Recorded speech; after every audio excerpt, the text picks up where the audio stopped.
Hey, thanks for clicking on the video.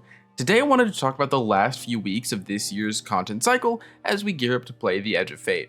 You've likely seen a ton of videos, even from my channel, about getting this now, do this before you can't, what you need to do to prepare for the Edge of Fate, etc. And none of these videos are bad or wrong in any way.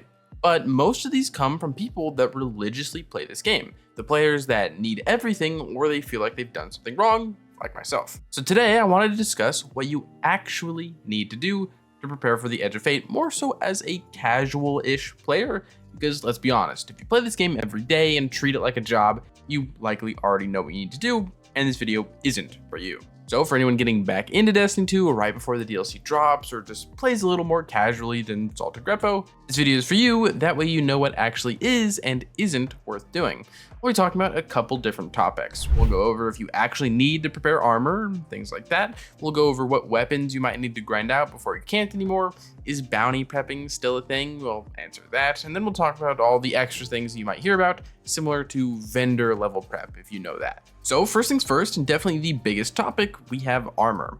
When Edge of Fate drops, we'll have this entire new armor system, new armor stats, and tiers of armor going all the way to tier 5, and all of our old armor is getting changed. So there's been a lot of emphasis from the community on getting stuff now that we can use in the DLC. Most of these calls to action come on the pretext that those that are farming for armor now are going to be playing in the day 1 raid, 3 days after the DLC launches. Those 3 days are going to be full of a lot of grinding, and so these players that want to be a part of the race are trying to prepare as much as they can before the actual DLC. But for the general player, that's not worth doing. If you're just looking to do the raid on week 1 or after the guides come out, you don't need to prepare any armor at all. Engaging with the new portal system and just farming out whatever you want when the DLC drops is going to be the better option, because ultimately, armor that drops after Edge of Fate has launched will be better than what we have now. People that are preparing armor are going to phase it out as soon as possible, and that might even mean phasing it out day 1 or 2 of the DLC. Although seemingly we can currently get higher stat rolled exotics than what's available in Edge of Fate due to Bungie's decision to make them tier 2 only. A bit of an odd decision, to be honest, but this is a relatively small difference. And outside of general armor farming, there's also been the idea of illegal armor rolls. Given that the new archetype system prohibits certain stat combinations from existing, people are trying to prep their vaults to be ready for anything. The only true important combination that exists here is the combo of weapons plus super, which right now is mobility and intellect. This combo is for max boss damage, pretty much only in things like raids and dungeons though. And we need to be clear, what we're talking about here about illegal rolls and the stat combination I just mentioned, this is for loadout swapping.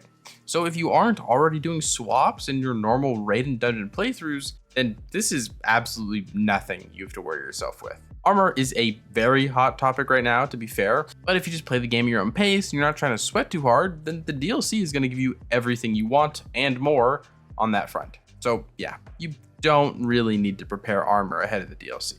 Now, the next topic that's always a thing before the big DLC drops is what weapons you need to have going into it. In most cases, you should probably just have every exotic that's easy enough to get, especially things that come from quests like Choir of One, Slayer's Fang, or Barrow Dyad. That's simply because I don't know what you'll have to do to get these in the future. You may just need to buy them from the kiosk, you might have to do a quest, but you may as well get them now while you still know how to get them. Legendary weapons, though, are where people start to get a lot more opinionated. And from recent Bungie communications, you may have seen these tier 5 weapons thrown around with every perk enhanced. They're all yellow and they have special ornaments and kill effects, so you might be thinking, do we even need anything right now? Is everything going to be phased out? And the answer is no. The main thing to convey is that good weapons now are still good weapons, even with all the fancy stuff you've been seeing. But on the topic of preparing, over the last year, what weapons have come out that you're not going to be able to get during the DLC? Well, I don't think it's going to be too many. With the new portal systems, I do believe you should be able to go back and focus old seasonal gear by playing the old seasonal content.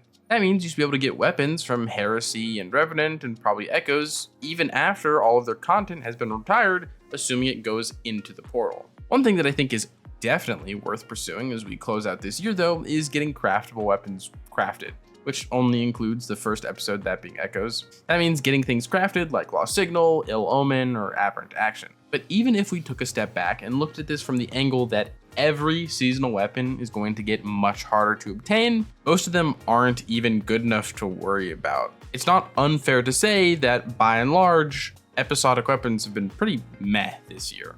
All of the very good stuff has come from dungeons and raids and other activities that aren't going anywhere. Then on weapons, there's also the topic of Ride of the Nine, where Bungie has stated these weapons are comparable to weapons under the new tier system. And while it's true you can get a bunch of enhanced perks on a single weapon, no amount of shiny icons is going to make Greasy Luck better or even close to as good as Tenacious Mastery or Rake Angle. So given everything I've said, when it comes to preparing weapons for the DLC, most meta options are still attainable.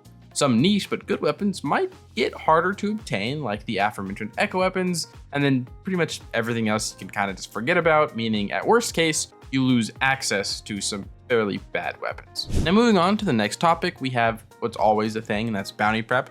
If you're the type of person to go for that day one raid completion, I would recommend it for that artifact. But with this upcoming content launch, it's the same as usual. But also, I think if you're watching this video trying to answer what you do and don't need to do, I think I would probably err against doing bounty prep. It is simply just the most boring thing to do in Destiny, and whenever I do it, it kind of makes me hate the game. But I need to do it, so I'm prepared for the day one raid race. So if you're not an uber hardcore player, then just skip it. Please just skip it. You don't need the XP.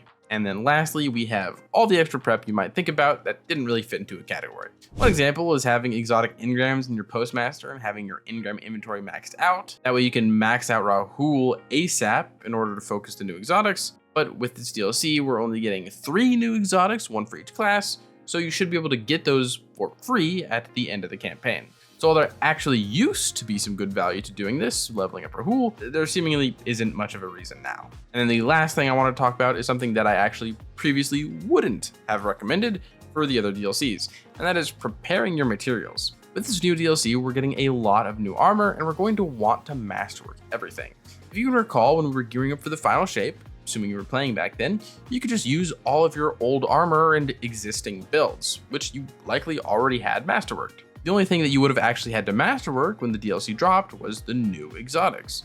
But with all of the new armor coming from Edge of Fate, it means you're going to be spending a lot of resources, so it would make sense to make sure you're prepared now by at the very least maxing out your storage. The best method for this is definitely just logging on when there's a double GM reward week. If you're not up for doing GMs, the double loot does still proliferate to the easier activities. That way you can just play some type of Nightfall and get some golf balls and enhancement prisms. So that when you do play the campaign, when you do start trying out armor set bonuses and making new builds with all that new armor, you're able to have those builds at max power immediately. And with that, I think that's everything I wanted to talk about regarding prep. The idea of playing Destiny 2 like it's your job, just so you can play Destiny 2 slightly more optimized when DLC launches, is honestly fairly unhealthy, and the main thing to focus on is whether or not you're having fun. If you enjoy going back and getting loot from previous seasons, then do it. But if you don't and you're forcing yourself and some video is saying you need to have X or Y or you have to be doing this so you can play the new campaign, chances are you actually don't. This is a video game after all, and most of us should just be trying to have fun. And with that, thank you for getting this far into the video. Your viewership is greatly appreciated. We're in that kind of FOMO portion of a DLC cycle, and I hope it doesn't get you stressed out preparing for the next DLC. But if you are preparing, good luck. Now, doing the usual YouTube outro thing. If you want to support me, support the channel, a like, a comment, a subscription goes a very long way. Also joining the Discord, which is linked down below, lets me know you want to engage with the community further. If you want to support me and support the channel, but you can't think of a comment down below, prep. And with that, as usual, I hope you are having a great day, and I hope to see you around.